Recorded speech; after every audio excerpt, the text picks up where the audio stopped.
Guys जय माता दी। आज अष्टमी है और हमारे यहाँ हवन होने जा रहा है और आप देख सकते हैं ये हमारी माता रानी है।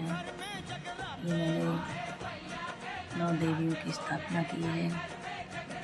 मेरी तबीयत खराब होने के कारण मैं तो व्रत नहीं रह पाई, मगर हमारी बड़ी बेटी व्रत रही है। तो आज अष्टमी है, उसका 7:30 बजे शाम को हवन होएगा। आप देख सकते हैं हमारी माता रानी कितनी सुंदर लग रही है। और आज शाम को 7:30 बजे हमारे यहाँ हवन होएगा और फिर हवन होने के बाद में हम लोग जाएंगे मार्केट। कल छोटी छोटी कन्याएं आएंगी और उनका मैं भोग लगाऊंगी। तो उन लोगों को विदाई में कुछ ना कुछ भेंट करने के लिए हम लोग लेके आएंगे। आप हमारे शाम का हवन की वीडियो देख सकते हैं कल। जय माता दी।